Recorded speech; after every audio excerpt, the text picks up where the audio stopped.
सभी साथियों को जय भीम। जाति प्रथा उन्मूलन की इस कड़ी में बाबा साहब जो आगे कहते हैं आदर्श समाज की जो उन्होंने बात कही, जिसमें समता, स्वतंत्रता, बंधुता होनी चाहिए, भाईचारा होना चाहिए, उसी कड़ी में आज बात करते हैं कि मनुष्य को जो है शक्तिपूर्ण बनाने के लिए उसे क्या करना चाहिए, व्यक्तियों को, समाज को मिलकर क्या करना चाहिए कि वो किसी तरह से समानता में आए।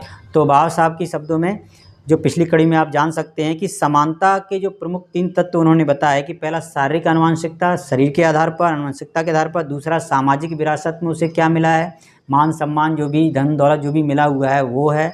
और तीसरा जो है वो उसमें जो उसकी कोशिशें, उसको जो शक्तियाँ जो है उसमें अंदर कितनी स्किल, कितना है, उसने क्या कार्य किया। लेकिन जब समानता ही नहीं मिलेगी तो कोशिश कहाँ से करेगा, तो वो किस तरह से जो अपनी स्किल को बनाएगा, जबकि उसको एक रोका जाए कि नहीं तुम्हें इसी जाति के हिसाब से कार्य करना है। तो बाबा साहब आगे कहते हैं कि जहाँ तक व्यक्तिवादियों का दृष्टिकोण है, लोगों को इसलिए असमान माना जाना चाहिए क्योंकि उनके प्रयत्न भी असमान होते हैं।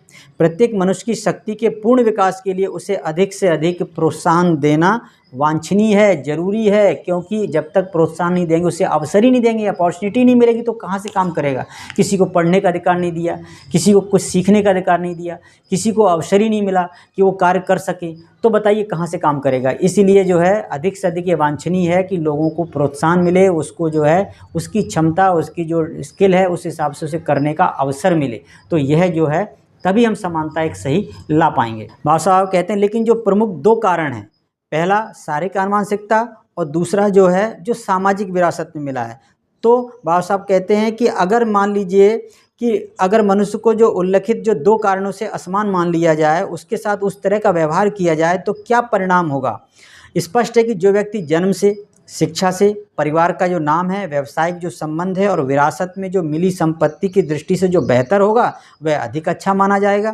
और जिसके जो पहले से ही जिसमें जहाँ जिस जाति में जिस तरह से उसकी जन्म लिया है, जहाँ उसका जो संपत्ति या जो भी उसका सामाजिक दायरा है, तो उसको जो निम्न माना जाएगा, छोटा माना जाएगा, समानता नहीं मिलेगी। तो यह सही समानता नहीं है।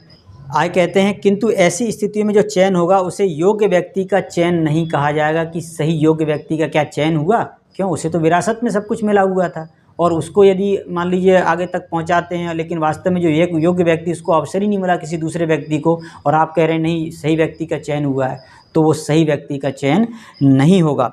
चयन विशेषाधिकार प्राप्त व्यक्ति का होगा। इसलिए यदि हम तीसरे कारण से लोगों को असमान मानने पर बाध्य होते हैं कि उसके स्किल के हिसाब से, तो यह भी उपयुक्त प्रतीत होता है कि पहले 2 कारणों से हम लोगों को यथासंभव एक समान समझे, चाहे वो किसी भी जाति में पैदा हुआ हो, चाहे कोई शारीरिक आनुवंशिकता हो, दूसरा वो कोई भी सामाजिक विरासत हो। सबसे पहले हमें इन दोनों तरीक़ों से भी, इन दोनों कारणों से भी उसको एक समझना होगा, समान समझना होगा।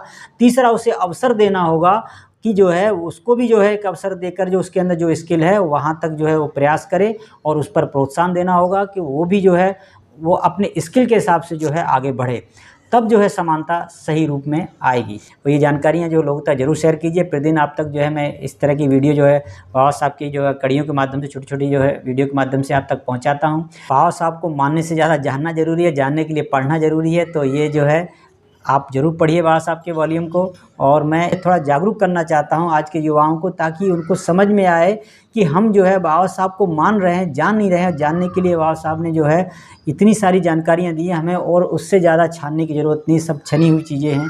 तो लोगों तक ज़रूर शेयर कीजिए। तो मिलते हैं जाति प्रथा उन्मूलन की अगली कड़ी में। ये सभी साथियों को जय भीम।